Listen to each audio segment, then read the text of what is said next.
রাজীব ভট্টাচার্য রাজ্যসভার অন্যতম আসন পূর্ণ করিবার জন্য প্রার্থী মনোনীত হইয়া ঈশ্বরের নামে শপথ করিতেছি, সত্যনিষ্ঠার সহিত প্রতিজ্ঞা করিতেছি যে বিধি দ্বারা স্থাপিত ভারতের সংবিধানের প্রতি আমার অকপট শ্রদ্ধা ও নিষ্ঠা পোষণ করিব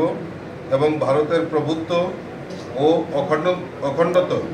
অক্ষুণ্ণ রাখিব। মোদি তো মোদির এবং আপনিও মোদিজি রিপ্রেজেন্টেটিভ।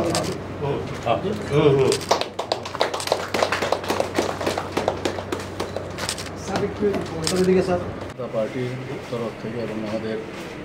সাথে এখন মোথাও আছে, IPF2 আছে, আমরা সবাই মিলে ভারতীয় জনতা পার্টির তরফ থেকে এবার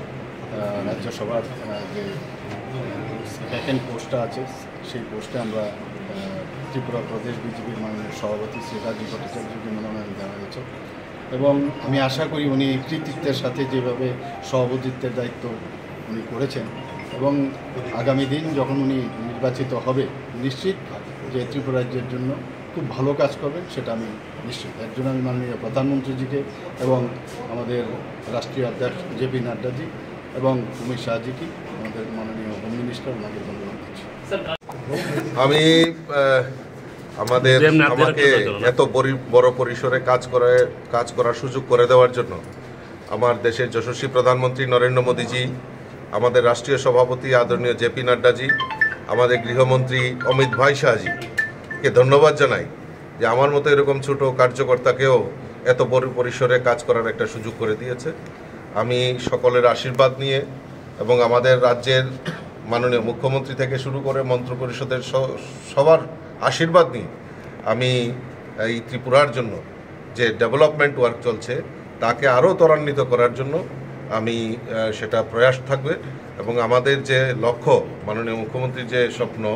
এক ত্রিপুরা শ্রেষ্ঠ ত্রিপুরা, এই এক ত্রিপুরা শ্রেষ্ঠ ত্রিপুরার গড়ার লক্ষ্যে আমিও একটা অংশীদারিত্ব হব, এটাই আমার কাছে সবচেয়ে বড় প্রাপ্তি। স্যার, রাজ্যসভার সদস্য মূলত স্যার বিধানসভার সদস্যদের দ্বারা নির্বাচিত হন, সেই ক্ষেত্রে বিরোধী দলের যারা সদস্যরা রয়েছেন তাদের প্রতি আপনার কি আহ্বান থাকবে? আমি সকলের কাছে আবেদন রাখব যে আমাকে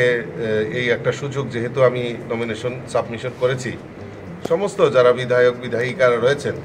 যেই দলেরই হোক না কেন আমাকে সহযোগিতা করার জন্য আপনাদের মাধ্যমে আমি আহ্বান রাখছি।